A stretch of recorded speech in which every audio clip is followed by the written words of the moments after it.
The city of Eldora, home to the Hunters Guild, was magnificent. The mighty fortress walls could withstand multiple direct hits from ballistae and battering rams, and the massive gates, reinforced with iron and inlaid with silver strips, were imposing. A wide moat encircled the city like a war-ready beast. Eldora stood on the border between the human kingdoms and the wild lands, a haven for various tribes and mysterious creatures from which monsters and savages constantly emerged. These lands were perpetually racked by wars between factions, and any person who wandered there was doomed. Thus, the hunters established themselves here, serving as the first and last line of defense against the denizens of another world.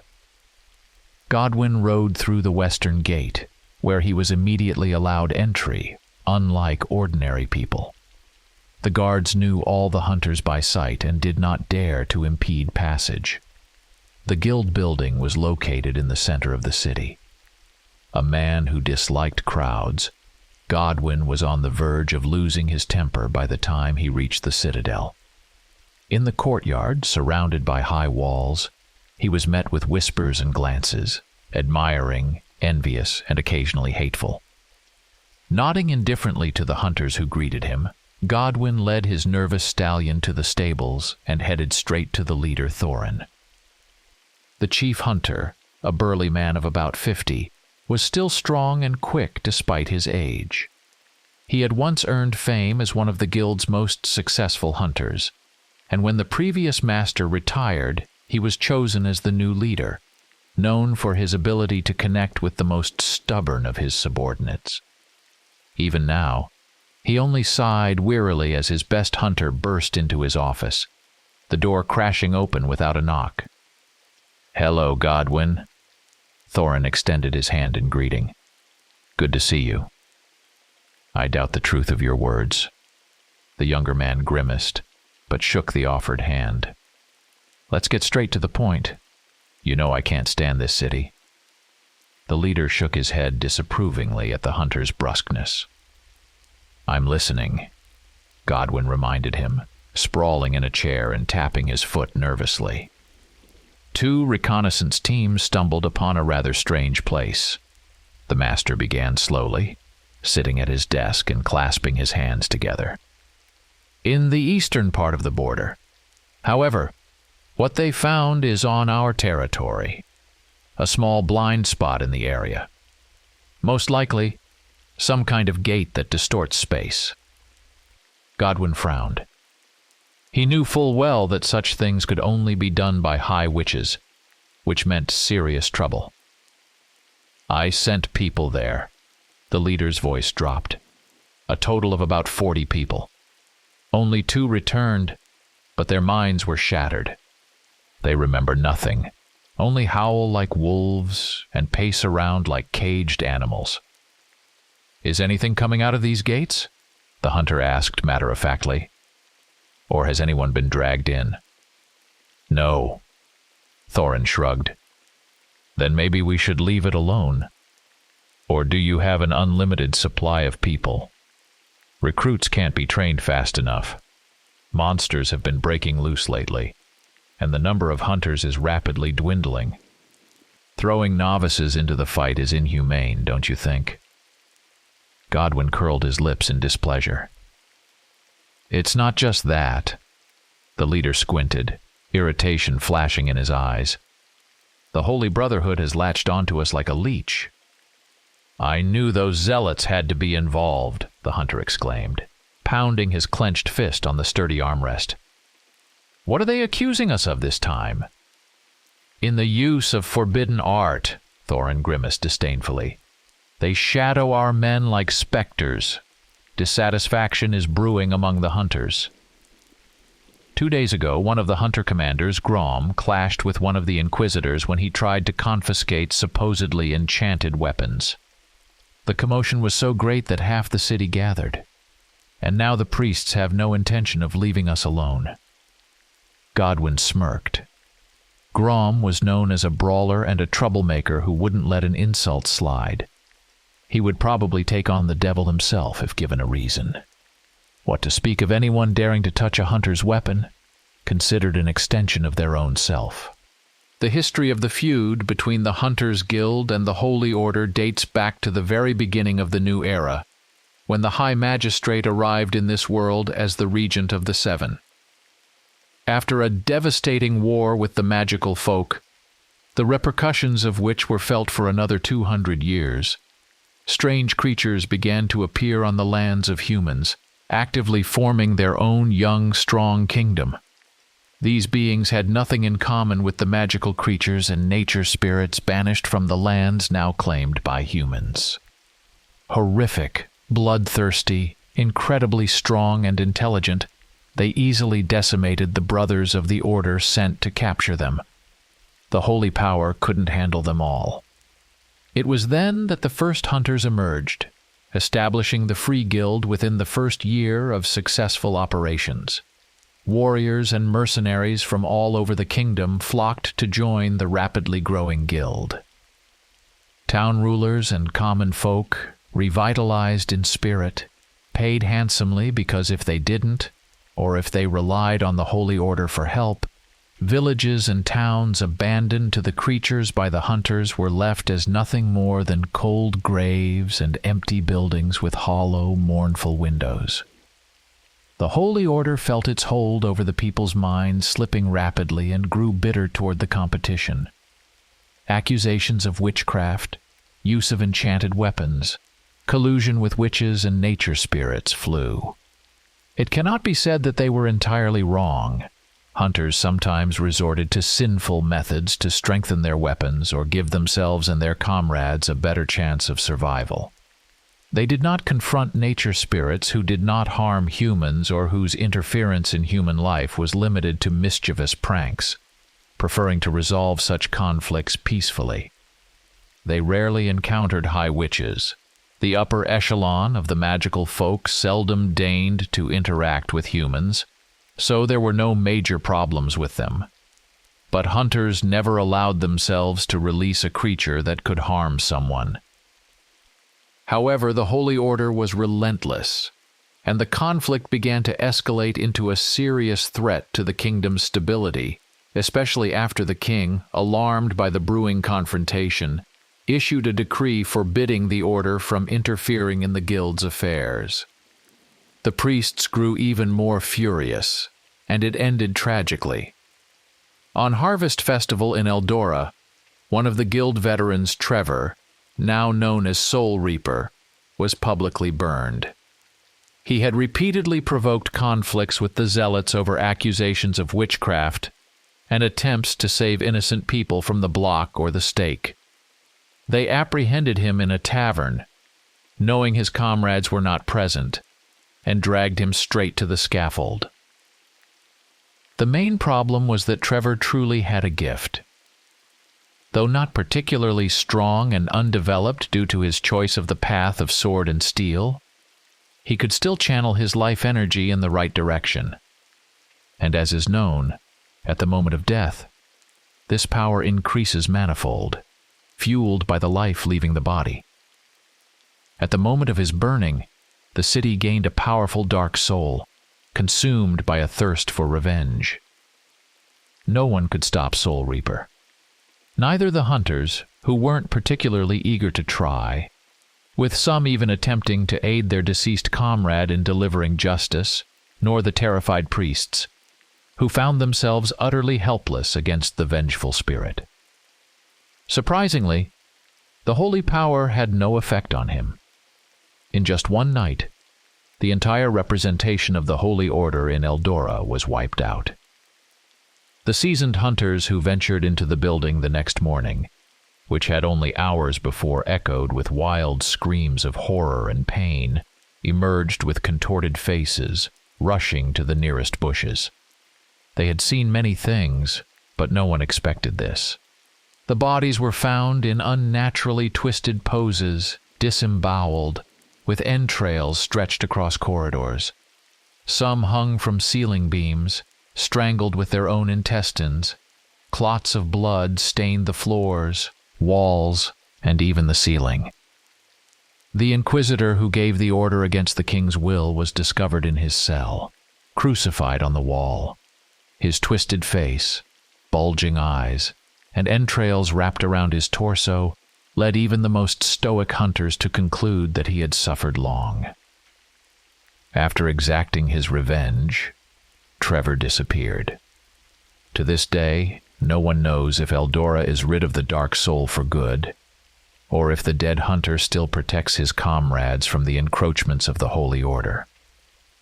Following this incident, the priests were subdued for a long time, no longer daring to touch the guild, and inquisitors appeared very rarely and only in passing in the city, allowing the hunters to establish a firm foothold in Eldora. And now, as if forgetting the past, the Brotherhood had resumed their old ways. But most of all, continued the Master, they are interested in you, Godwin. May they be damned, the hunter tensed, clenching his fists. His burned hand responded with a twitching pain. What do they want? You're a loner. The fact that you're not only alive but continue to successfully complete missions baffles them, as well as us. They are almost convinced you're a sorcerer, and you know what that means for you. I couldn't care less, the hunter snapped. But I care, the leader's tone turned threatening. I don't want to lose my best hunter to absurd accusations. Gather your team. No, the hunter replied firmly, baring his teeth.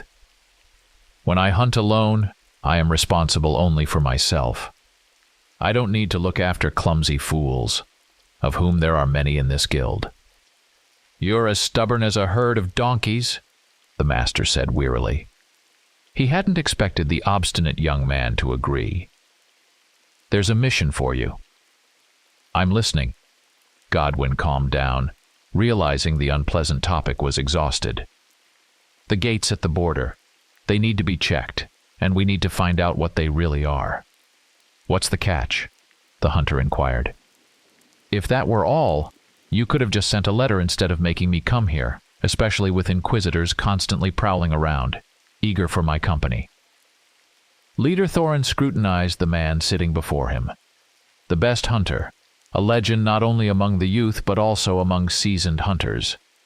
A man capable of taking on different kinds of werewolves and demons single-handedly.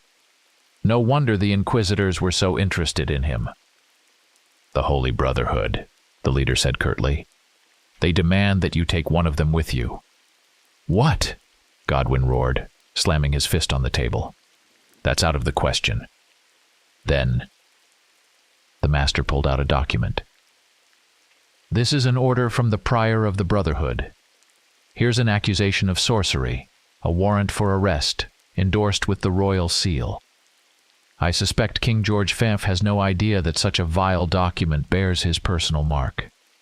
Someone at the top is clearly cozying up to the zealots and somehow pushing through such orders. But while I try to prove it, they'll get to you. They're authorized to kill you if you resist.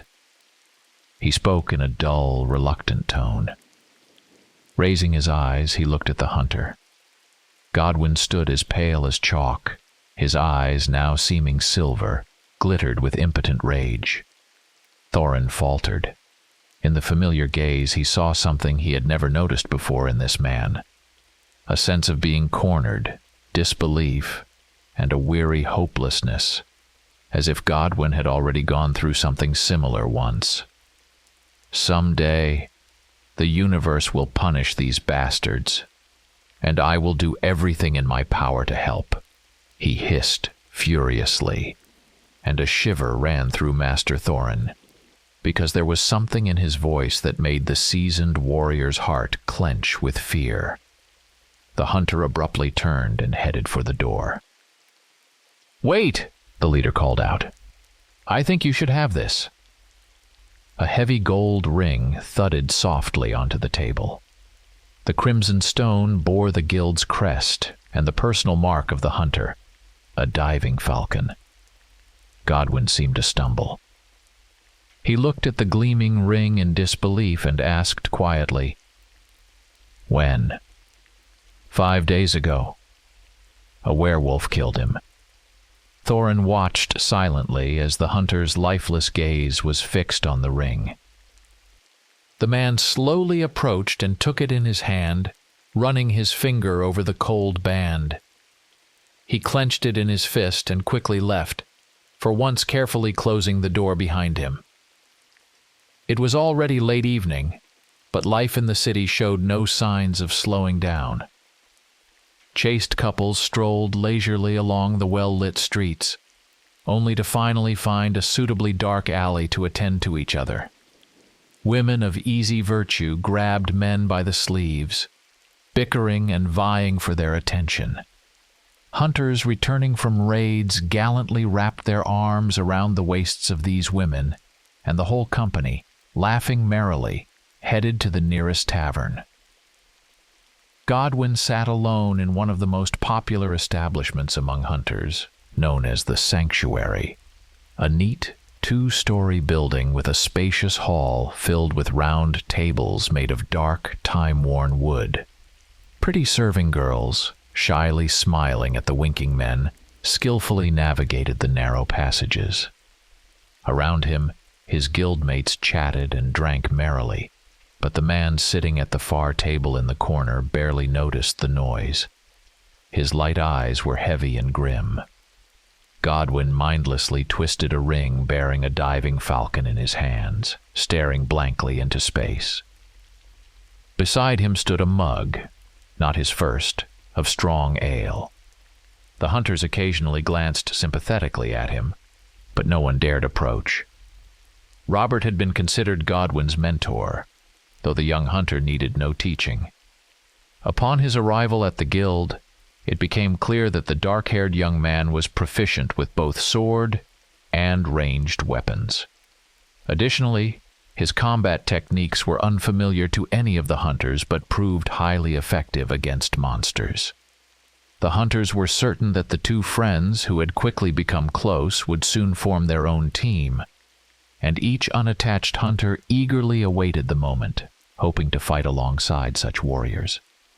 However, Robert and Godwin, who often went on missions together, were in no hurry to increase their team of men. The door creaked open softly. A man in a robe entered, the severe face penetrating deep-set eyes and rough, calloused hands accustomed not only to prayer but also to weapons, accompanied by a short, slender, red-haired boy with mischievous blue eyes. The boy was gangly, slightly stooped, and resembled a ruffled fledgling crow. The patrons expressed their displeasure quietly but distinctly. Several hunters gave the newcomers hostile, threatening looks. However, the Inquisitor and his companion ignored the general sentiment and resolutely headed towards the lone hunter. "Good evening," he greeted quietly. For a few moments the man remained silent and motionless, like a statue, then slowly raised his gaze. His steel eyes glinted with sparks of hatred, growing brighter with each passing second. "What do you want, you damn bastard?" he asked quietly. In the ensuing silence, his words were like thunder. Hunters might compete with the Holy Brothers, might hate or despise them, but few dared to openly insult the Inquisitors. Such actions could lead to serious conflict. The red-haired boy gasped in outrage, sprang up and angrily demanded, "How dare you speak to Master Michael like that?" "Shut your mouth, brat," Godwin said in the same low voice. He raised his head, and staring straight at the Inquisitor, growled, "Which one of you bastards was with him when he went after the Misty Werewolf?" The Inquisitor's eyebrows rose in surprise. He was aware of the recent incident, and immediately understood what the hunter was referring to. Not far from a tiny town with the grand name of the Fortress of Seven Roads, a Misty Werewolf had appeared, a dangerous creature that few could handle. There were only 2 available hunter teams, but one was near the capital, and the werewolf would have devoured half the city by the time they arrived. The other team consisted of inexperienced young hunters, and Master Thorin had forbidden them from taking on the beast. Only Robert was at the guild, recovering from a recent injury and bored, waiting for his missing friend, Godwin. The seasoned hunter had overestimated his abilities for the first time. The Holy Brotherhood, interested in eliminating the Misty Werewolf, had sent one of their own with the overconfident hunter. The Inquisitor returned alone, bringing both the news of Robert's death and his ring, now lying on the table in front of Godwin. "Surprised?" the dark-haired man asked hoarsely. "Yes, I know you were constantly watching him, as he was my best friend, and that one of you accompanied him to that monster. Why didn't your damned holy power protect him? Did you think he wasn't worthy of it?" He spat the last words with hatred at the silent priest's face. The hunter laughed, looking at the impassive face. "And now you think you can burn me at the holy stake? What will happen to you when we, destroyed by the claws of monsters and your gallows, simply disappear? While we die like dogs, protecting your peace, you hunt us like spawn of darkness." His eyes burned with fury, and his low voice seethed with such wild anger that the Inquisitor stepped back. Godwin, like a beast sensing weakness and fear, lunged forward, overturned the table, sending it crashing into the hunters who had jumped up from their chairs, and drew his sword with a whisper of steel, pressing the blade against the priest's throat. The hunters leaped from their seats, rushing toward their enraged comrade. Two of them clung to the man's arms, but were almost immediately thrown aside like puppies. A red-haired boy lunged to defend his mentor, but a brutal elbow strike to the face sent him staggering back, falling flat. He clutched his face, blood streaming between his fingers from split lips and a broken nose. "Your soul, Michael," the hunter hissed almost tenderly. "Your soul is filthier than all the creatures I've encountered. It's as black as tar and so hopelessly mired in sin that none of the 7 will plead for you before the judgment. Does someone like you have the right to punish?" He stepped away from the ashen-faced Inquisitor who, for some unknown reason, hadn't dared to utter a word to his enraged adversary, and pushing past the hunters alarmed by the turn of events, slowly headed for the exit. "The Holy Brotherhood is running out of time, Mikhail. Your gods have long since left this world. Mark my words." A grim Godwin, trying to quell a pounding headache, saddled his wheezing, struggling stallion. The morning had started badly. Just as dawn broke, an enraged Master Thorin had stormed into his room, causing an uproar, barely refraining from attacking him with his fists over yesterday's incident, which had severely strained the already complicated relationship between the Hunters Guild and the Holy Brotherhood. Godwin turned away, covered his head with a blanket, and rudely told the furious guild leader to go to hell or the devil. But Thorin continued to rage, calling down all manner of curses on the head of the damned hunter. It wasn't until Godwin, squinting against the harsh light and holding his head to keep it from splitting in two, got out of bed and swore to disappear from the city at once, that Master Thorin finally calmed down. And now there was this damned horse. Godwin, tired of its stubbornness, lashed out with the whip. The animal howled in pain but settled down, looking at its master with fear. "How can you treat your battle companion like that?" came an indignant voice from the side. The hunter turned, fists clenched. Nearby stood the red-haired boy from before, holding the reins of a docile bay gelding, glaring at Godwin with hidden resentment. His face was bruised and his lips were cracked, a result of the brutal blow to the face. "What are you doing here?" the man grumbled, turning away. "I'm going with you." The boy's voice made it clear that he was as unenthusiastic about the prospect as the hunter. Moreover, the gangly youth clearly hadn't forgiven the hunter for yesterday. "Why am I being punished like this?" Godwin pleaded in desperation. "Brat, have you ever even held a sword?" The redhead scowled and, raising his sharp chin, glared with blue eyes. "A true servant of the 7 doesn't need base steel."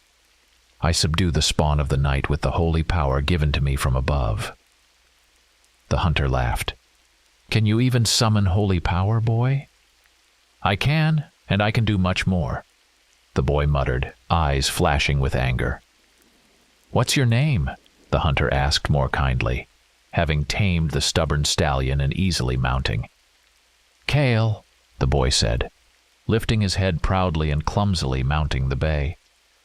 Godwin, glancing sideways at the clumsy movements of his unwanted companion, sighed heavily and spurred his horse, leaving the city of Eldora.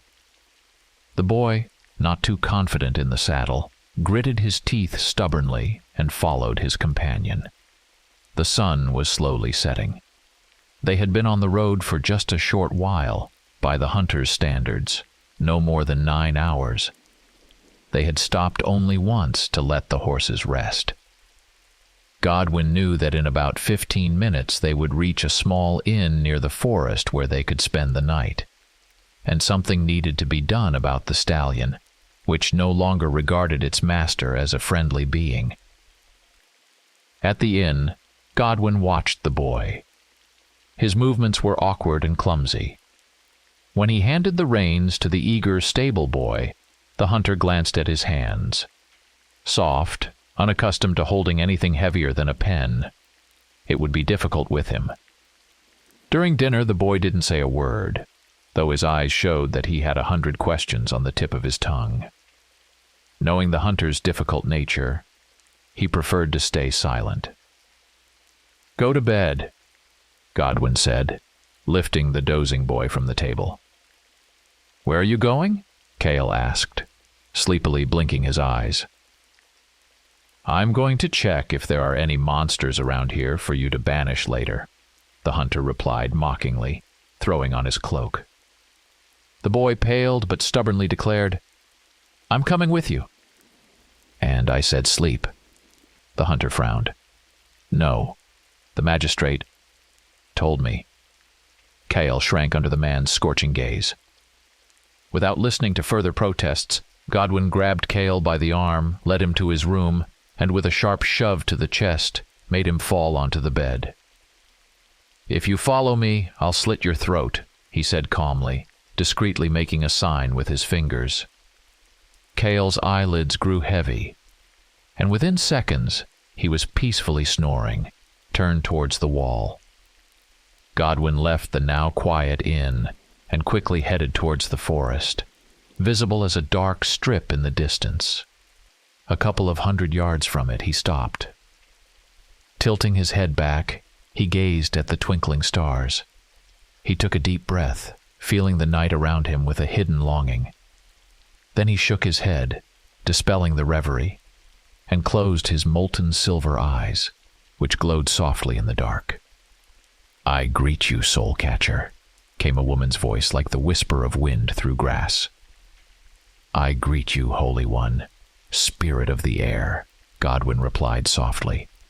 Before him, a figure formed from swirling air, an indescribably beautiful girl in the moonlight. "What brings you to me?" The air spirit slowly approached the motionless man. Godwin smiled slightly at the inhumanly beautiful woman who touched his cheek with a gentle breeze.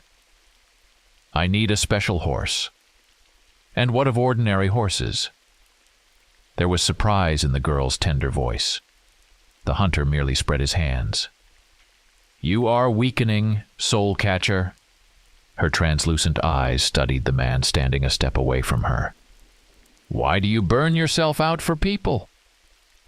Godwin remained silent, his glowing eyes closed. "Will you fulfill my request?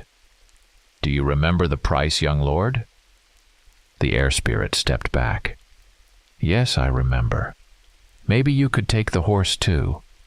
It's a shame to leave the animal like this." "Of course." The girl smiled softly. The hunter rolled up his sleeve, pulled out a knife, and slashed his wrist. Thick, silvery blood in the moonlight began to flow from the cut. The air spirit cupped her hands under the stream. Drops of blood rolled across her palms, glistening and transforming into dark ruby stones. She smiled again, and dissolved into a stream of wind. In her place, a dark whirlwind began to swirl, solidifying and taking shape. A moment later, a massive stallion with golden eyes nuzzled Godwin's outstretched hand. "Well, hello there." The man pressed against the mighty neck, inhaling the scent of fresh grass and a light breeze emanating from the wind spirit. The next day, "Wow," Cale exclaimed, circling the stallion in awe.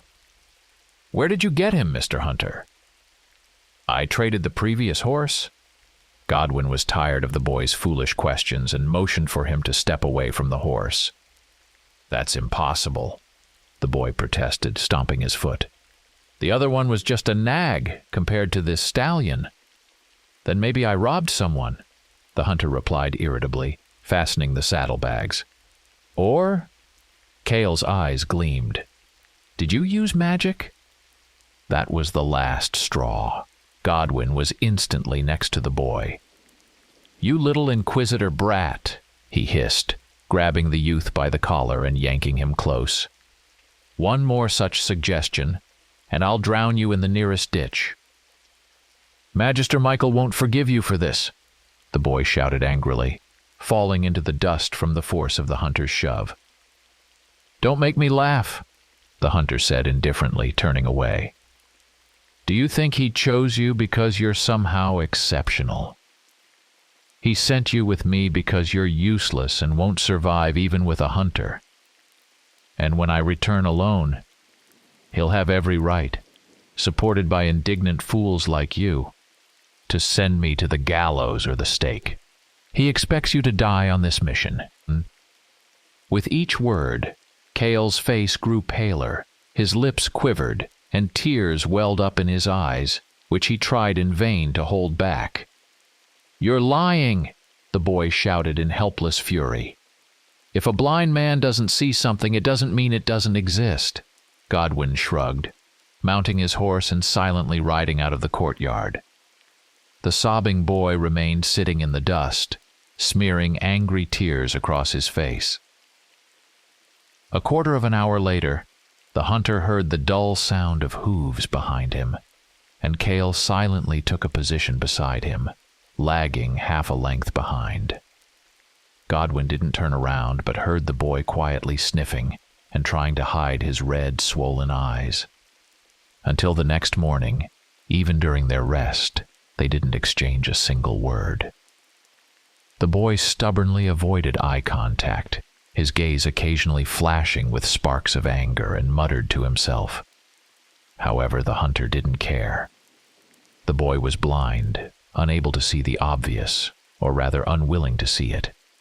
The damned inquisitors were adept at clouding the minds of their acolytes.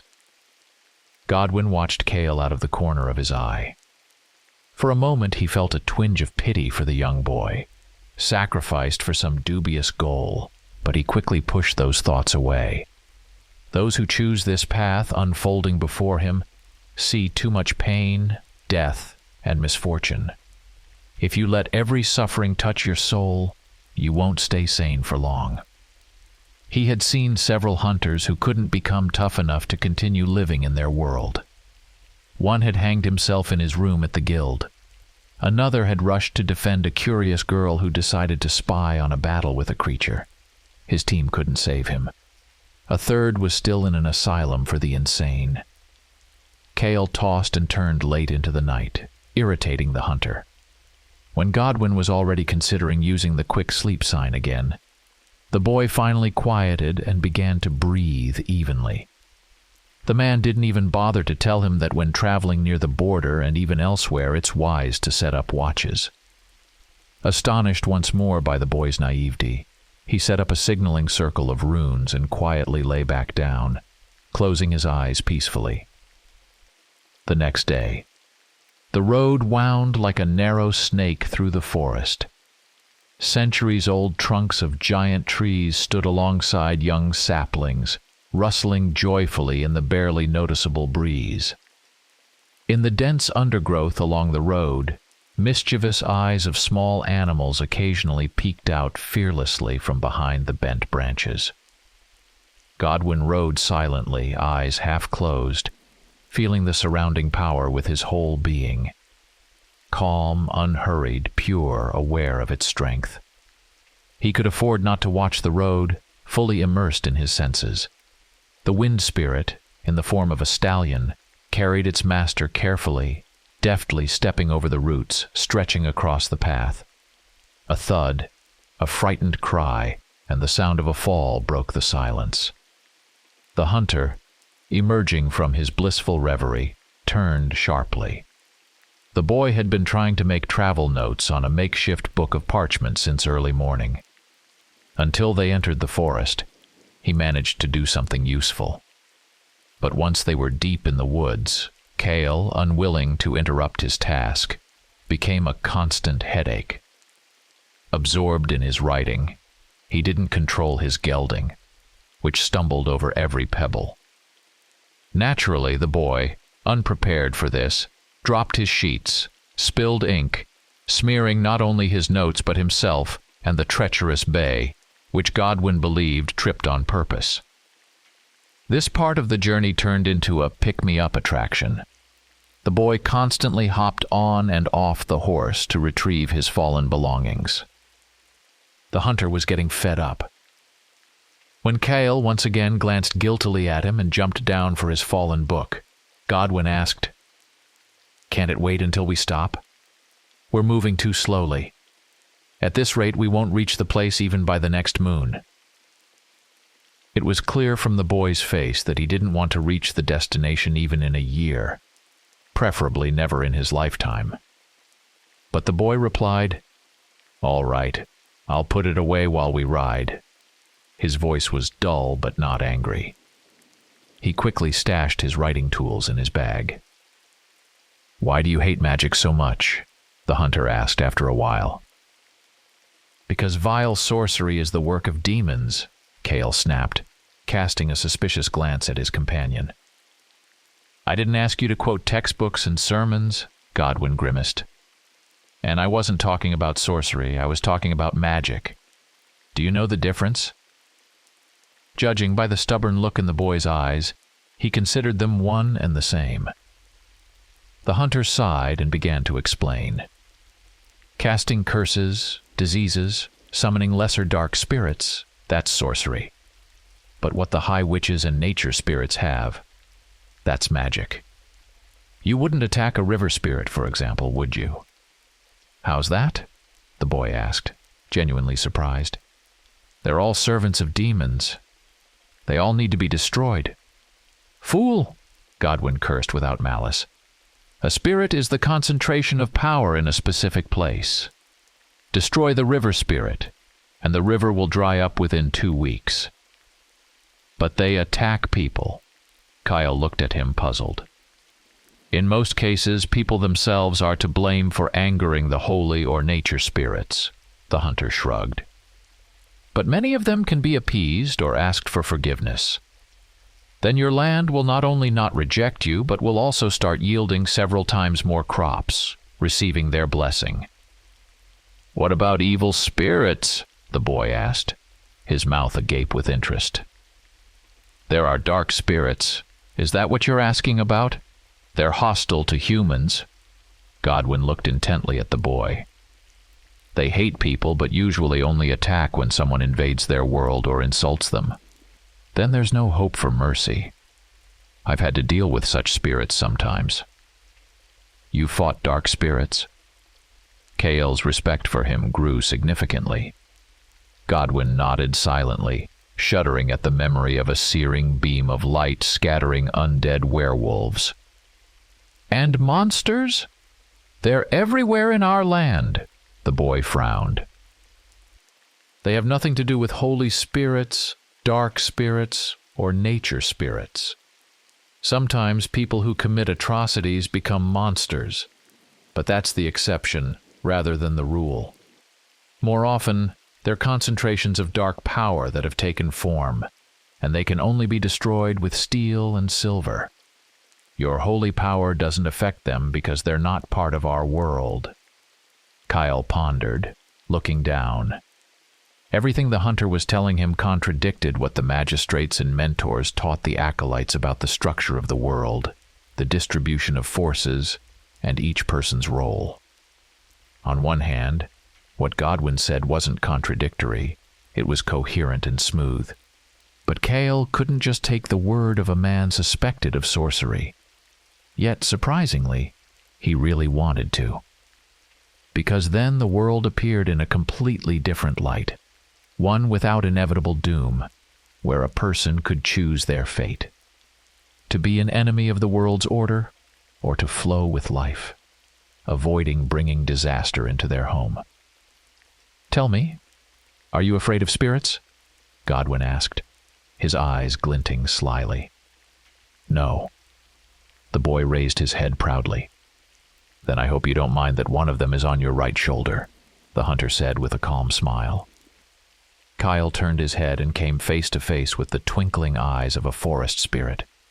He screamed, losing all thoughts of lofty matters, and tumbled off his gelding, startling the poor creature. It squeaked and immediately jumped onto the neighboring horse, scurrying up Godwin's leg and freezing, clutching the animal's thick mane. "And you said you weren't afraid," the hunter remarked with a chuckle, holding out his hand. The spirit eagerly climbed onto his palm, giving Kyle a better look at it. It was no more than 2 inches tall, with a large head topped with amusingly sticking up black hairs, and a tiny body dressed in moss and what seemed to be fallen leaves. "This is a young forest spirit." Godwin extended his hand to the boy, who had clambered back onto his gelding for the umpteenth time that day. The spirit hesitated before deftly hopping onto Kyle's tentatively offered hand. "They're friendly, helping children and lost travelers find their way home." The boy stared, mouth agape, at the forest spirit squirming in his hand. It chirped something, spun around, and disappeared, leaving a handful of red berries in the boy's palm. "He likes you," the hunter chuckled. "Are they poisonous?" the boy asked suspiciously, sniffing the gift. "They're just ordinary forest berries." Godwin was openly amused by his companion's behavior. Cale remained silent, looking at the berries, and then, averting his eyes, poured half into the hunter's hand. Godwin smiled and didn't refuse. A bath after 3 days on the road and sleeping under the open sky was pure bliss. Cale soaked in the large wooden tub for half an hour until the water cooled. Reluctantly he got out, feeling the ache in his joints from the unfamiliar activity, and began dressing slowly in clean clothes. That insufferable hunter pushed ahead relentlessly, with hardly any breaks. Cale frowned at the memory of Godwin. He couldn't stand him, but the man wasn't as bad as Magister Michael had described. The boy irritably tightened the laces of his trousers. Godwin's words at that inn had hurt him deeply. He had argued with himself for a long time, but deep down, he was starting to believe Godwin was right. And that only made things worse. Yes, he had never held a sword, unlike many aspiring inquisitors. He was far more interested in hidden knowledge. He preferred the company of books to daily training in the cloister's yard. He knew a great deal, constantly improving his skill in conveying information to followers, but he never stood out among his peers. He was always in the shadows, an outcast due to his peaceful nature. The hunter wasn't wrong in saying that inquisitors had black souls. Just remembering how the acolytes had bullied him, and once beaten him so badly he couldn't stand for a week, was enough. Not to mention the cruelty of the mentors, corporal punishment was widely used for those who disobeyed orders. But the red-haired boy wasn't used to complaining. He saw it all as an inevitable part of developing his character and the mental toughness and resilience that true servants of the 7 gods should possess. Partly because he read too much and didn't always take his elders' words at face value, questioning various dogmas, he had often been beaten. Free thinking was never encouraged in the Order's ranks. Cale, who had lost hope of being recognized as ready to become an Inquisitor and being allowed to learn the sacred knowledge of using holy power, was incredibly happy when his mentor came and told him he was entrusted with a significant task: to watch over a potential and very dangerous sorcerer, one of the hunters. The boy thanked all seven and spun around his cell, imagining how his surprised mentors would joyfully welcome him into the ranks of the chosen acolytes who received secret knowledge. And later, of course, he would become one of the most famous and formidable Inquisitors, destroying every manifestation of darkness with holy power. The reality that Godwin revealed to him was all the more painful. It wormed its way into Kyle's soul with cruel and mocking whispers, telling him he was insignificant, that he would never become who he dreamed of being. And doubt in the righteousness of his chosen path slowly gnawed at his young, trusting heart. Had he chosen the right path? Had he stepped off the well-trodden trail into a mire that now threatened to swallow him? He had seen that little spirit, and it hadn't seemed aggressive or dangerous. Quite the opposite. It radiated a strange, calming power, and those berries which turned out to be very tasty. The well-established world of the boy was cracking at the seams. He went downstairs. The tavern was sparsely populated, which slightly disappointed Cale. He loved watching people, especially travelers. Each looked unique. Each undoubtedly had their own captivating story, which slipped through in their words, gestures, and habits. The boy looked around, searching for his companion. He found him at the farthest table, in the very corner. What a recluse, Cale thought. He immediately recalled the mischievous smile and the particularly bright eyes of the hunter when he showed him the forest spirit. Sometimes he can be a normal person. Why does he shun everyone? And why is he so aggressive? Cale involuntarily shuddered, remembering their first meeting at the Hunter's Haven, when Godwin almost killed his mentor, Magister Michael. He remembered how scared he was then, and how puzzled he had been that such a strong Inquisitor as the Magister hadn't resisted the Hunter's furious assault, but had only looked at him in horror. Maybe it was because Godwin was telling the truth. Shaking his head to dispel the gloomy thoughts, the youth headed towards the seated hunter. Godwin nodded and pushed a plate of food toward him, so aromatic that only now did the acolyte realize how hungry he was. For about 15 minutes, silence reigned at the table. Godwin, who had long since finished eating, sat calmly, sipping mead and watching the boy eat. Cale noticed that the hunter's gaze occasionally seemed to drift into nothingness, and he twirled a familiar ring in his right hand. The very ring that had sparked the fight with the Inquisitor in that tavern. After hesitating for a moment and taking several deep breaths, the young man finally mustered the courage to ask, "Was he your friend?" Godwin lifted his heavy gaze to the redhead. The boy drew his head into his shoulders, cursing himself for his curiosity and expecting an angry outburst. But the hunter slowly and quietly replied, "Not just a friend. He was my best friend." At that moment, he couldn't see anything. His damn body refused to obey, his strength draining away like water through sand. His head was spinning, the curse burning his soul like fire. His vision darkened. A young man of about 20 springs knelt, struggling in vain to rise. His jet-black hair, cascading over his face, was covered in dust, with a streak of premature gray snaking through the dark strands. His hands, with their delicate, slender fingers, clutched his shoulders in a spasm. He didn't see it. The creature that had silently approached from behind, curiously eyeing the strange figure. Then it caught the scent of a human. A predatory gleam sparked in its eyes. It bared its teeth and struck the defenseless victim, knocking him to the ground. He remembered nothing but blinding pain. Pain he had never experienced so intensely. His tormented consciousness flared up one last time with sparks before fading into darkness. "Look, the lad's awake," came a delighted voice.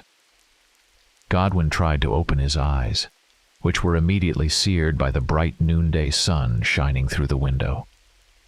He moved and flinched from the sharp pain that shot through his entire body. "Stay still. Don't move." The speaker approached, and through the tears in his eyes, Godwin finally saw him. A man about 10 years older, tall, broad-shouldered, with strong tanned arms marked with white scar threads, merry gray-green eyes beneath thick furrowed brows, a pale scar running down his left cheek. "What were you doing on the border alone and unarmed?" His voice was stern but warm. "Decided to end it all?" "On the contrary," the young man croaked, not recognizing his own voice. "We'll sort it out later," his savior smiled. "What's your name?" "Godwin Loren DeMarsh," the young man replied out of habit, then grimaced as he remembered. "Now just Godwin." The man squinted, then nodded understandingly and introduced himself. "Robert, from the Hunters Guild." Many moons after the two hunters met.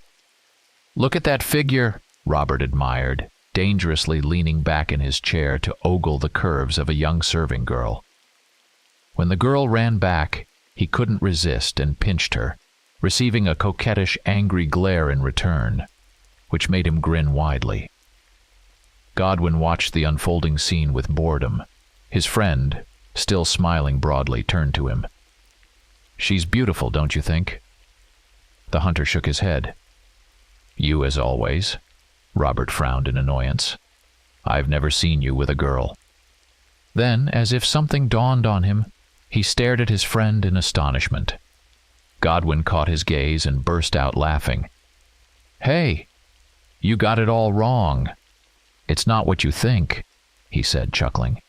"Have you ever seen lake girls, tall and slender, with luxurious golden hair down to their waists and wonderful milky white skin?" "I saw them once from afar," Robert said dreamily, rolling his eyes. "I wanted to get closer, but I scared them. They swam away. They aren't just girls, you know, they're water spirits." The hunter smiled. "Water spirits avoid people, especially men." His friend sighed in disappointment. "Well, actually, a lot depends on how you approach them and how you talk," Godwin said with a sly squint. "Wait, so you—" Robert was astonished, grabbing the young man by the collar. "You actually managed to convince them?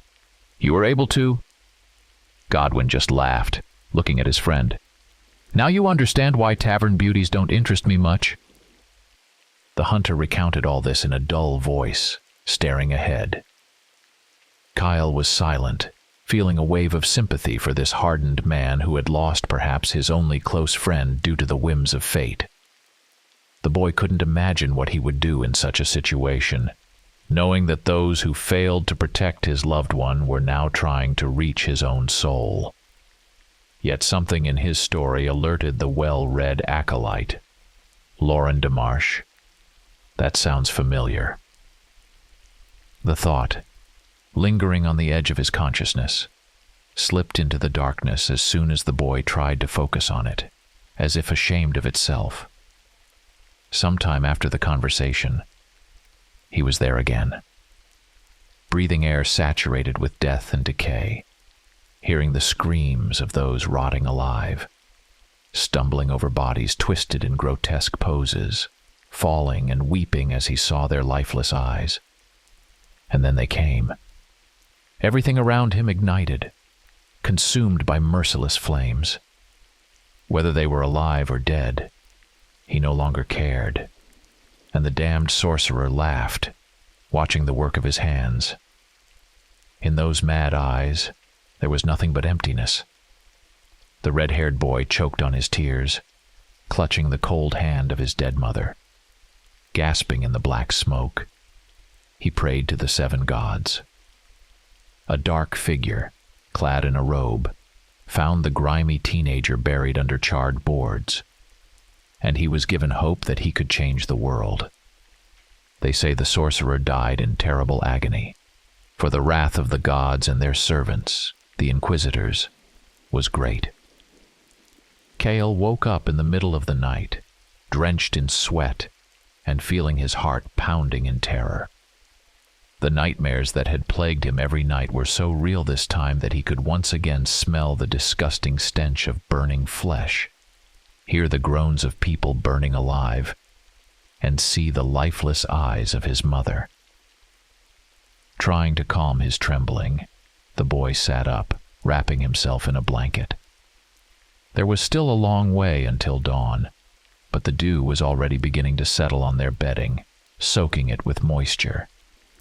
Clusters of night moths, attracted by the fire's light, fluttered in the chilly air. He reached his hands towards the warmth of the fire and met the unruffled gaze of steel eyes. Godwin was awake, sitting with his back against a tree, inhaling the night air. He was now watching his suddenly awakened companion intently.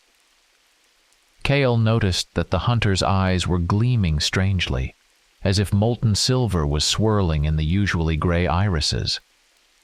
Only now did he also notice an unusual pendant peeking out from under Godwin's top shirt. It was an exquisitely crafted piece, a small circular ring made of a strange, slightly shimmering material. Within it stretched the finest threads like spider silk, on which tiny ruby beads of blood had frozen. The wondrous item softly glowed, reflecting the bright starlight. Godwin looked at the boy. He was disheveled and frightened by the nightmarish vision. "Come here," the hunter suddenly called, patting the ground beside him. Cale was so surprised that he didn't dare disobey and sat down next to the hunter, tucking his legs beneath him. Godwin reached out, grabbed his still dry blanket, and threw it over the redhead. After a moment's hesitation, the boy wrapped himself in it. "Nightmares?" the hunter asked quietly. Even his voice sounded different now. It had become smoother and more melodic, the previous raspiness and harsh notes gone. The boy just nodded, struck by such a drastic change. "It's because we're so close to the border," the hunter said, stirring the brightly burning embers with a stick. "Here, all your deepest fears resurface from the depths of your memory." And unexpectedly, he pulled Cale close, wrapping an arm around his shoulders, and lightly tapped his forehead with a commanding, "Sleep. The nightmares won't bother you." The redhead's eyes obediently closed, and he fell asleep, nestled against the unmoving man, sleeping soundly and without nightmares until dawn. "Have you ever crossed the border?" Cale asked. The next morning the boy was incredibly lively. He constantly fidgeted in his saddle, examining the surroundings, and pestered the hunter with questions. At first, Godwin found the boy's chatter quite irritating, but after a while, he realized he actually enjoyed talking to his insufferably curious companion. "Sometimes," the man answered evasively. "And what's it like there?" The boy's eyes lit up. "I read it's a beautiful land, that it's a magical place because the High White Witches are direct descendants of the forgotten goddess, and she blesses them." The hunter stared ahead. "You've read some strange books for an acolyte of the order. Aren't you supposed to say that sorcery is inherently against the forces of light? And don't forget, it's not just High White Witches who live there, but dark ones too. How do they coexist?" The boy who had accidentally blurted out that he had read forbidden books blushed, but didn't stop asking questions. "They don't." Godwin shrugged. "Sometimes they fight each other, sometimes they make truces." "Who do they fight with?" the acolyte wondered. "The White Witches fight the Dark Ones, and when they get bored, internal conflicts start." Dark dukes divide power. The high ones don't really have concepts of good and evil. Even their attitude towards mortals is based on usefulness. The dark ones see us as obstacles, while the white ones see us as tools. That's the whole difference. As you know, good spirits can also play pranks that can be harmful to people. They have their vices too, so there are no purely good beings among the magical folk, at least not in the way you understand it. So the stories in the monastery books are all lies. Kale seemed disheartened. Both high white witches and dark ones lie, right? Magister Michael told me never to believe their words. No. Godwin's unexpected response made the boy's mouth drop open. Witches don't lie, they mislead. They always tell the truth, but in a way that not everyone can understand the true meaning. How do you know so much about them? The acolyte looked at his companion eagerly. I'm a hunter, after all. I'm supposed to know everything about those I might face as enemies. Godwin smirked. Kale fell silent, pondering what he had heard. Blessed silence filled the air, interrupted only by the steady clop of hooves on the road and the boy's heavy sighs. The acolyte was so lost in thought that he didn't immediately notice when the hunter took a left at a fork in the road instead of going straight as their route required, moving onto a slightly narrower but still well-trodden path. Wait, he said anxiously. This isn't the way. I know. The hunter turned and gave the boy a reproachful look. There's a village an hour from here. We're running low on supplies, and it's still 2 days to the city. When they entered the village, passing neat houses on the outskirts, they noticed an eerie silence on the streets. There were no barking dogs, no people working, no children running under the horses' hooves, and no old folks warming themselves in the sun. Something was definitely wrong here. Godwin tightened his knees slightly, and the perceptive stallion broke into a brisk trot. The villagers were gathered in the square in front of the inn and the elder's house, shouting, hurling insults and spitting. In the open space stood a stake, around which several strapping young men were efficiently piling kindling and logs. Are they planning to burn someone? Kale asked in a whisper for some reason. Fear crept like a cold shiver under his shirt and spread along his spine. Godwin said nothing, dismounted, and walked straight into the crowd, roughly pushing aside those in his way. What's going on here? The hunter demanded. The villagers, who had fallen silent as he approached, started murmuring again. We're judging a witch, Sir Hunter. One of the villagers, likely the elder, said obsequiously, bowing low. A witch, you say? Godwin repeated thoughtfully. His gaze fell on a young girl kneeling a short distance away, bound. She was very young and fragile. Her chestnut hair, which had once lain in soft waves over her shoulders, was now tangled and matted. Her simple, unbelted dress was torn. The man squinted, noting the bruises on her arms and neck, her bloodied lips, and her brown eyes filled with agony and a strange lack of comprehension. Only cold, lifeless emptiness remained. It seemed life had drained from those eyes, leaving only cloudy glass. Only inquisitors have the right to judge those who consort with dark forces. Kale pushed his way to the hunter's side. He saw the girl, fell silent, and backed away. By the time the Holy Ones get here, she'll have killed us all. Someone from the crowd shouted passionately, and the assembly buzzed in agreement like an angry hive. And what has she done? The hunter asked quietly. But there was a threatening note in his voice, and the people fell silent. Thank the Seven, she hasn't done anything yet, an elderly woman exclaimed, making the sign of the Seven. Lorak, the elder's son, saw her in the forest drawing witches' symbols and whispering demonic words. He grabbed her by the hair and brought her for judgment. "And where is this witness?" Godwin narrowed his eyes. The hunter once again confirmed the vileness of human nature when the villagers shoved forward a resisting young man. He had a luxurious mane of unruly golden hair, strong arms, and mischievous green eyes that many girls in the village swooned over. Now those eyes held a mix of defiance and terror. "Show me the symbols she was drawing," the hunter demanded, stepping closer. The boy mumbled something incoherent, waved his hands, and suddenly tried to run. Godwin leaped like a beast, closing the distance to the elder's son and grabbing him by the neck, stopping him. "Where are you running off to, savior?" the hunter hissed. The villagers who had rushed to help recoiled and froze, as if enchanted by the malice and fury in his raspy voice. "Did she say no to you? And you decided to take her by force, and to keep her quiet and protect your good name? You could think of nothing better than accusing her of witchcraft. Who's going to listen to a witch, right? Scum."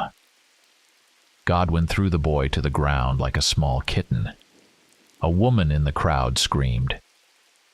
"What do you have to say for yourself?" the hunter barked. The blond boy choked, rolling in the dust, and began to sob like a small child, nodding in shameful admission of his guilt. "Get up."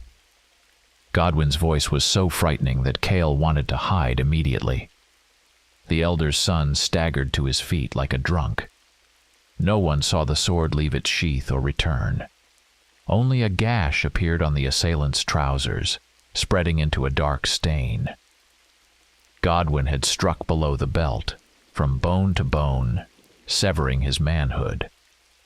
The boy's eyes rolled back, and he collapsed onto the road, clawing at the dusty ground with his fingers.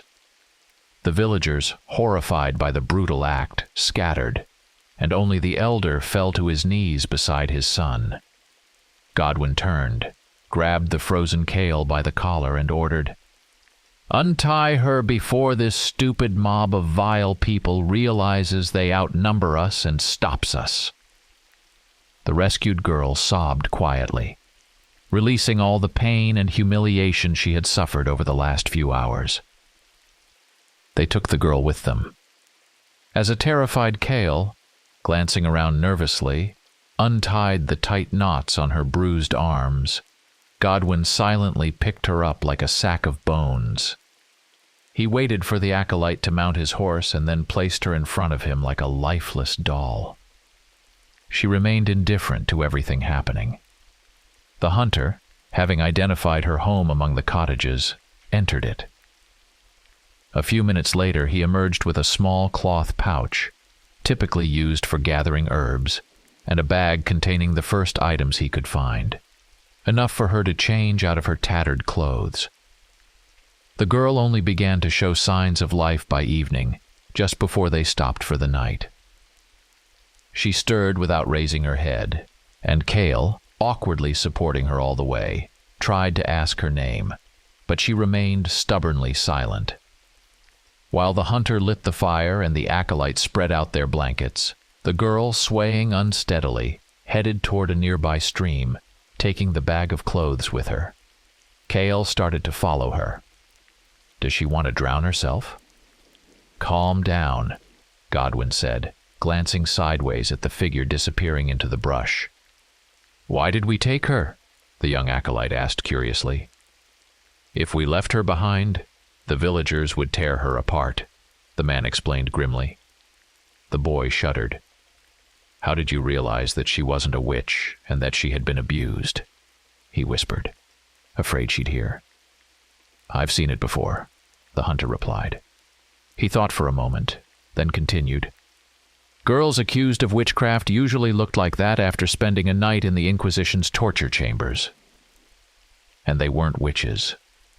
She had the telltale bruises on her neck, and you could never mistake that look in her eyes for anything else. Cale was taken aback by the indignation rising within him. How dare you? The mentors would never, he trailed off. remembering how Magister Michael once told him that practitioners of sorcery were not human, and human morals didn't apply to them. Godwin looked at the silenced boy with a mocking expression. "Didn't it ever strike you as odd that the accused were often very young and quite beautiful?" "They can take any form," Cale began defensively, but he felt miserable inside. Godwin's actions had horrified the acolyte, but deep down, he understood that the scoundrel had deserved what he got. This meant the hunter had done the right thing, and Cale was horrified by his own thoughts. "I think you're confusing ordinary witches with the high witches," the man said, pausing as the girl emerged from the shadows and came to the fire. Water dripped from her hair, soaking her clothes. She tried to untangle her hair with trembling hands, and Cale saw Godwin silently pull a simple wooden comb from his bag and hand it to her. For the first time, a faint semblance of a grateful smile appeared on her pale face. In the middle of the night, Cale woke to strange sounds. He opened his eyes and cautiously turned on his side. The girl was sitting on Godwin's lap, her face buried in his chest, quietly sobbing. Her fragile shoulders shook with her cries, and she shivered violently. She was mumbling something unintelligible. The hunter held the weeping girl, stroking her hair and whispering soothing words. Once again, Cale saw the transformation he had witnessed at that campfire. Godwin changed so much that it seemed like a completely different person stood before him. Not the one who had attacked an inquisitor with a sword. Not the one who had lashed out at a bewildered boy sitting in the dust. Not the one who had dealt so brutally with a rapist.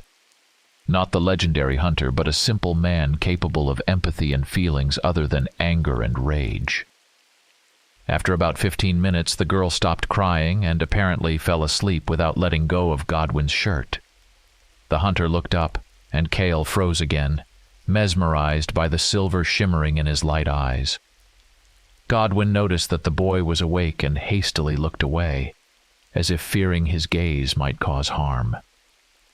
Cale tossed and turned, feeling an irrational urge to keep watching the unmoving man by the fire, but soon he fell asleep again.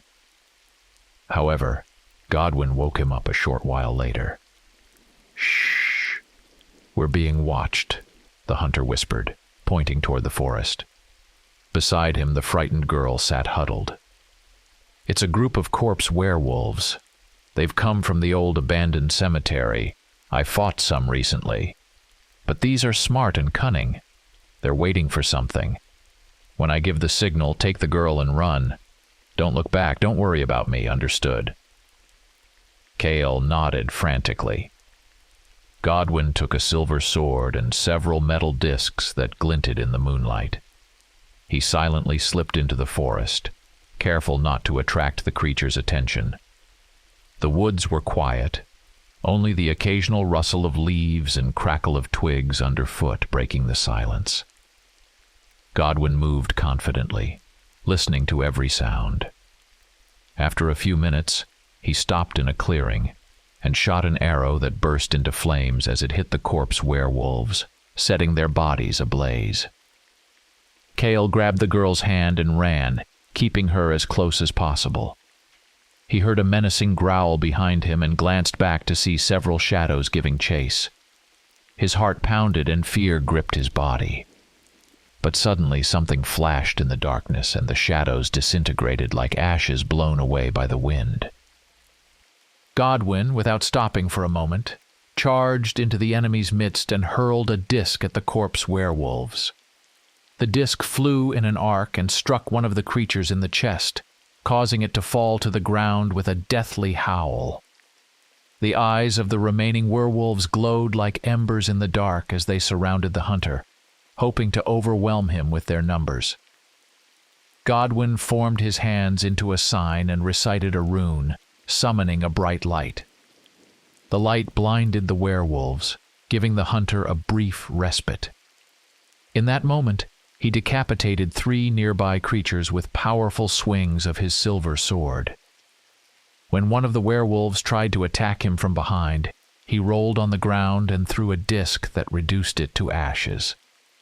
Kyle and the girl, sensing the danger close behind, ran without looking back. But one of the creatures was faster and almost caught up to them. Kyle, in a panic, tried to remember a holy prayer, but the words jumbled in his mind, and he couldn't say anything coherent. The werewolf leaped, ready to sink its claws into the boy, who shielded the girl behind him and grabbed a piece of wood from the ground. At that moment, Godwin's horse charged in, knocking the werewolf down with its body, then turning and delivering a powerful kick with its hind legs, decapitating the creature. The horse's whinny echoed through the forest, and Godwin, hearing it, realized that Kale and the girl were in danger. He recited another rune and rushed toward them. The werewolves, sensing his movement, followed. On the run, the hunter killed 2 more with his sword before reaching the spot where 3 corpse werewolves had surrounded the horse, the boy, and the girl. The horse fought bravely, but its strength was waning. Godwin used his discs to destroy 2 of the monsters, and finished off the 3rd with his silver sword, rolling on the ground and driving it into the creature's torso. The hunter breathed heavily, surveying the battlefield. He wiped the blood from his sword and listened to the forest. Only the ragged breathing of Kyle and the girl's sobs broke the dead silence. Godwin approached them, ensuring the danger had passed. "Are you all right?" he asked, trying to hide the exhaustion in his voice. Kyle nodded, unable to speak, while the girl, trembling, hugged Godwin tightly. "We need to keep moving," Godwin said. "There could be creatures worse than corpse werewolves." He handed Kale a knife. "Take this. The road is full of dangers, and we don't know what lies ahead." The boy hesitated, but eventually took the knife. Gathering his strength, Kale helped the girl onto the horse, and they followed Godwin. Darkness enveloped the forest again, with only the faint glimmer of moonlight piercing through the dense foliage. The hunter led the way, sword at the ready, listening to every sound. After 2 days, they reached a small, peaceful town. Annabelle, as the girl was named, not only didn't cause any trouble during the rest of the journey, but also tried to help in any way she could. Though she spoke very little and mostly to Godwin, her voice was soft and, in Kale's opinion, very beautiful. Annabelle sat in front of the man, supported by his strong arms, and quietly said something, her eyes downcast. Godwin replied briefly, as if deep in thought. The travelers, drawing curious looks from the townsfolk, stopped at a neat house with a low fence at Godwin's signal. "Marnie," the man called softly, knocking on the gate. A woman appeared on the doorstep almost immediately. Tall and regal in her bearing, she was beautiful even with age, a beauty that marked proud and confident women. Her silver hair was neatly pulled back, with a single strand falling over her high forehead. She squinted, scrutinizing the unexpected guests, and her dark eyes lit up with joy. "Godwin," she exclaimed, effortlessly descending the steps like a young woman. "Come in quickly." The large gate, locked and secured, swung open, allowing the weary travelers into the courtyard, which was home to various animals. The hostess waved her hands, shooing away the chickens. After unsaddling and stabling the horses, everyone went inside the house.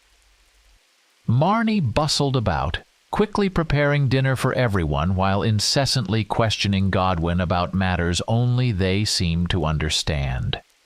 It was immediately clear that the two had known each other for a very long time. After dinner, the drowsy Annabelle was sent to a guest room on the second floor, while Kyle settled in a corner of the kitchen, squinting contentedly like a well-fed cat and listening to the quiet conversation. "I have a favor to ask, Marnie," the hunter said, looking at the woman. "Can I leave the girl with you?" "Godwin," the woman said, surprised. "What am I supposed to do with her? And how did she end up with you?" "Her own people in the village tried to burn her at the stake on a false accusation of witchcraft." Marnie gasped softly. "This world is cruel, but divine retribution will find them," she said, glancing at the hunter, who nodded in agreement. "You can leave her here. I can't let her go with you. You're heading out on another hunt, aren't you?" "I'm going to the border on a guild assignment, but danger lurks even on the road now," Godwin replied with a grim smile. Marnie pushed a mug of hot herbal tea towards him. "I'll teach the girl herbalism and healing. It'll give her something to do." Godwin smiled, nodding gratefully, and wrapped his fingers around the mug. Cale noticed that his hands were elegant, with long fingers, more like those of a musician than a hunter. "And who is this young man with you?" the healer inquired. Cale tensed. For some reason, he didn't want the hunter to mention his connection to the Inquisition. "A necessity," Godwin grimaced, and Cale was surprised to feel a pang of something akin to sorrow at the man's dismissive tone. "My task is to complete the assignment with him and make sure he doesn't die. Otherwise, I'll be in big trouble." Marnie nodded understandingly, tucking a loose strand of hair back into place. "You and Robert should visit me more often," she said, gently covering Godwin's hand with her own.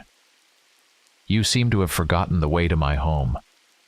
Godwin flinched, lifting his eyes to her, which were quickly filling with despair. "Marnie," he said softly, lowering his head, and his dark hair fell forward, hiding his face. "Robert." He removed the ring that had belonged to his friend from his finger, and pushed it towards the stunned woman. Marnie remained silent for a moment, then tightly clasped Godwin's hands, which were trembling as if with a spasm, gently stroking his fingers. Godwin sat with his head bowed, and didn't see the tears that glistened in the firelight as they traced wet paths down Marnie's cheeks. The next day, Annabelle didn't say a word when Godwin told her she would be staying with the healer. She simply nodded obediently and began helping them pack. The sun was just beginning to rise, illuminating the waking town, as the hunter and his companion prepared to depart. The black stallion pawed the ground impatiently, nudging his master's elbow as Godwin listened to Marnie's instructions, smiling slightly. Kyle, already mounted, waited patiently for Godwin, feeling the book of notes in his bag. He was eager to record everything he had seen and heard over the past few days. A light touch on his knee drew him from his thoughts, and he looked down.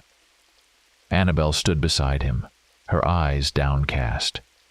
Her face was pale, but there was a blush on her cheeks. "Come back as soon as you can," she said quietly, avoiding his gaze. "I'll be waiting." Cale, too surprised to speak, could only nod. Godwin squinted mischievously at the pair, and as he rode past Annabelle, ruffled her hair. "Good luck, Annabelle. This is where your new life begins." And with that, the hunter and the young traveler disappeared around the bend, continuing their adventure.